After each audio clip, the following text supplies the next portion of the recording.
E ele ouviu uma conversa, e provavelmente houve algum papo ali dentro de que ia acabar, e quis dar o furo. E no que quis dar o furo, entrou dizendo que tinha acabado. E no que ele entrou dizendo que tinha acabado, o Lindenberg assistiu e deu para trás. Salve, salve, viajantes! Está começando o Vênus Investiga.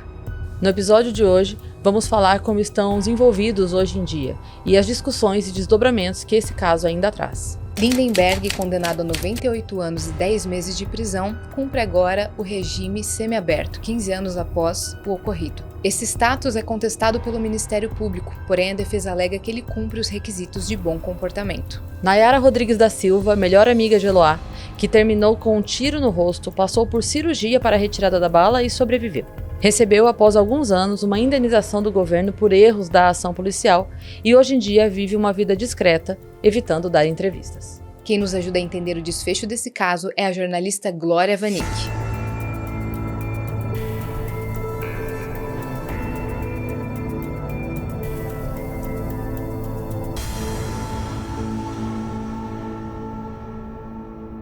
Como foi o último dia do sequestro? Era um dia que estava calmo, estava em negociação?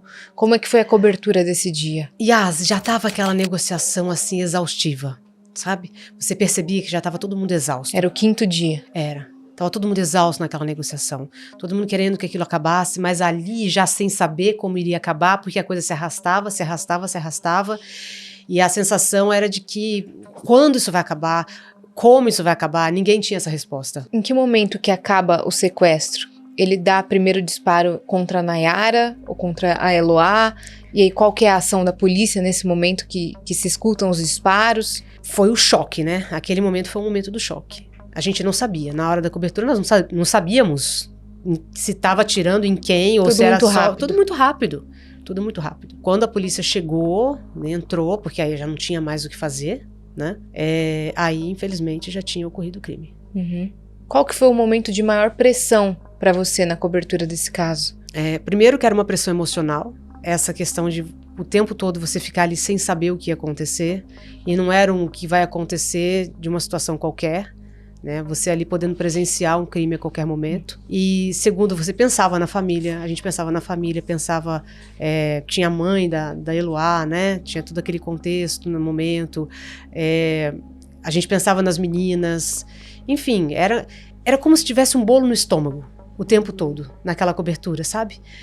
Não tinha como você ficar à vontade. Não tinha. Era o tempo todo aquela... Alerta com aquela tensão e aquele bolo no estômago do que vai acontecer. E a hora que houve a explosão, né, da porta, que a polícia entra, vocês estavam ao vivo? Estava ao vivo. Eu tinha acabado de sair. Eu tinha acabado de chegar à rendição. Eu entrei no carro, na viatura. E na hora que eu estava na viatura, de volta para voltar para a emissora, houve tudo aquilo.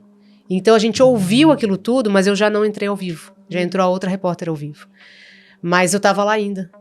E aí, a hora que eu ouvi, aí a gente chorou, sabe? Uhum. Quem tava no carro, assim, a sensação foi, não acredito. Todo mundo desmontou, fala, cara, não acredito, não é possível. Primeira notícia foi que houve disparos, e aí depois houve a explosão na porta, aí é que a gente soube exatamente o que tinha acontecido.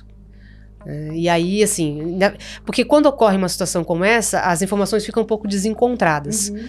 Quem foi, tá viva, não tá viva, ambulância, entendeu? Já foi encontrada sem vida. Sim. Enfim, aquelas perguntas ali imediatamente não tem resposta. Uhum. A Eloá também foi levada para emergência, né? Foi. A gente estava conversando com... Então, por causa disso, você fica sem resposta. Aí você tem que aguardar um porta-voz. Você tem que aguardar alguém da polícia, alguém dos bombeiros, para trazer essa informação. A hora que realmente houve aquele desfecho trágico, aí sim as pessoas saem para olhar, né? Não digo que é só por curiosidade, mas porque é um crime, né? É um crime. Agora falando um pouco sobre a parte do julgamento, que você também acompanhou, Você fez a cobertura. Como foi? Você lembra se a defesa alegou alguma coisa? A defesa sempre alega alguma coisa, né? Mas ali, diante daquela situação toda, não tinha muito mais o que alegar. É o papel da defesa fazer isso, né? Todo mundo tem direito à defesa. Mas não tinha muito mais. Porque foi tudo ao vivo, né? Tava tudo registrado, né? Foi tudo documentado. Então, por mais que houvesse uma defesa ali, não tinha muito mais o que alegar. Foi tudo muito exposto, né? Então, não tinha muito o que alegar de defesa. O máximo que se conseguia ali era uma redução de pena, algo nesse sentido. O Lindenberg contou algum detalhe a mais? Ele contou a história completa? Você tem essa informação? Não. Nada que me chame a atenção assim de a mais. Porque depois que houve o desfecho, houve muito... A polícia também trouxe muitas informações. Inclusive de depoimento dele. Uhum. Então, isso daí não me lembro no julgamento ele ter surpreendido com mais algum fato. Uhum. E os desdobramentos depois disso? Assim, depois teve o julgamento... Depois disso, Cris, eu não soube. Eles ficaram muito fechados, né? Eu me lembro de uma situação em que o pai da Eloá também foi reconhecido.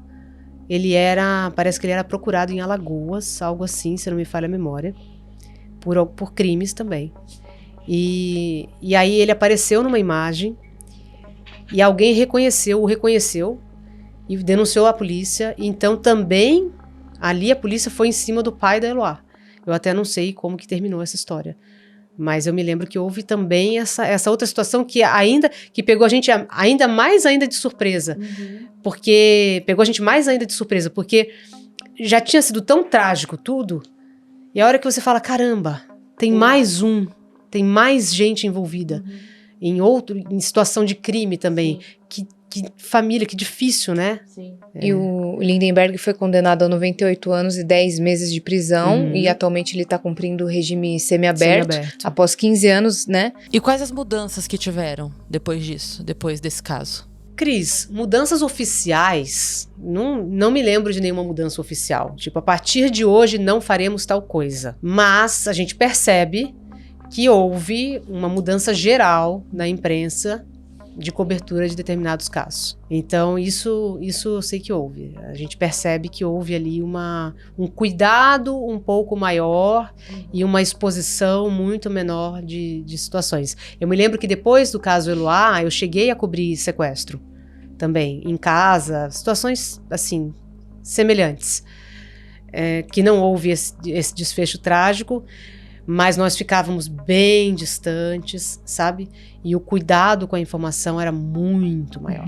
Não tinha cobertura em tempo real ali? Até nós tínhamos a câmera ao vivo, mas não era aquela coisa o tempo todo, eram entradas, eram flashes, e com muito mais cuidado na hora de dar a informação.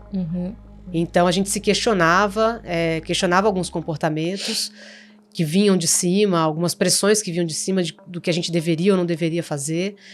Isso sim, com certeza. E também questionamos muito o papel da polícia de não tirar, inclusive, a imprensa. Porque pra gente, naquele caso, seria muito mais, entre aspas, confortável se a polícia tivesse tomado essa decisão. Já que a própria imprensa, em geral, não tomou como um consenso, ficou naquela briga por audiência. Se a polícia tivesse tomado essa decisão, para nós que estávamos ali na linha de frente, teria sido muito mais confortável. A gente também conversou com o Jairo, que foi o agente funerário, e ele comentou que na região de Santo André, onde ele trabalha, existem muitas Eloás. O que você acha que foi o fator diferencial desse caso para a imprensa cobrir desde o primeiro momento desse sequestro? Não houve, talvez, Yas, um fator específico. Eu acredito que tenha sido o momento. Olha, tem um sequestro, assim, vamos lá cobrir. Sabe? Da mesma forma que outros crimes, vai lá cobrir, como eu falei, cobrir já outros também. Mas ali, talvez, o comportamento do Lindenberg é que tenha chamado mais a atenção. O fato de ele sair... Aquele comportamento que ele teve de dominar a situação, de querer aparecer, né? Aquilo ali talvez tenha chamado mais atenção. O fato de ele sair com uma arma na janela, dele dar tiro para fora. Então, aquilo ali, você percebia que ele tinha um comportamento diferente de outros. Porque em outras situações que eu já cobri, os sequestradores tentam se esconder, tentam fugir. E no caso dele, não. Ele botava a cara na janela, com a arma na mão. Sabe? Ele queria aparecer, ele não queria fugir. Eu acredito que aquilo ali é que tenha chamado mais atenção e tenha feito com que a imprensa aumentasse aquela cobertura.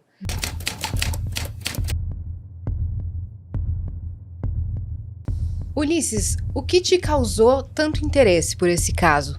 Tinha acabado de acontecer o crime.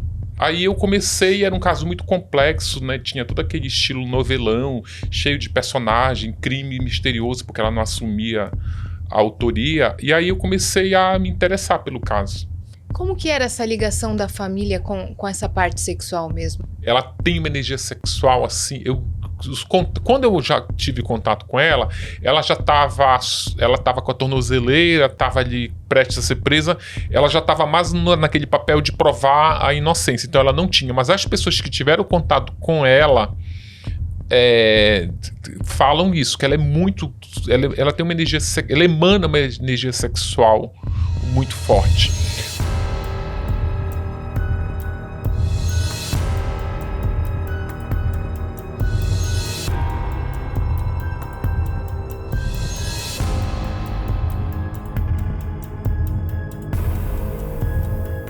Bom, Glória, a gente falou sobre esse caso em específico, e a gente sabe que você já cobriu outros inúmeros casos, né?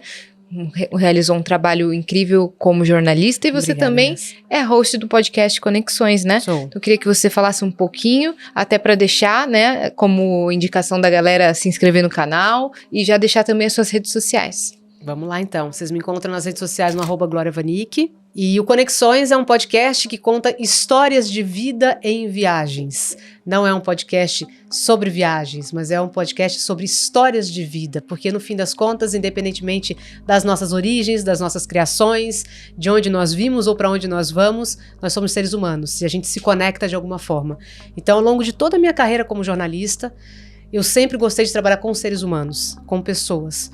E é isso que eu continuo fazendo, só que agora de uma forma mais leve. Trazendo essas histórias e mostrando, olha que bacana. Porque na hora que acontece o perrengue, na hora que acontece um momento incrível, quem está ali junto, quem vai ajudar, ou quem vai ajudar também a aplaudir, são seres humanos. E é isso que eu gosto de trazer no Conexões. Então, Conexões, toda quarta-feira, 8 horas da noite, tem episódio novo no Flow News. É um prazer sempre receber todo mundo. Obrigada por você ter vindo, Glória. É um prazer. Muito obrigada. Apesar de o assunto ser tão denso, Verdade. né? Mas é um prazer sempre estar aqui com vocês. Obrigada.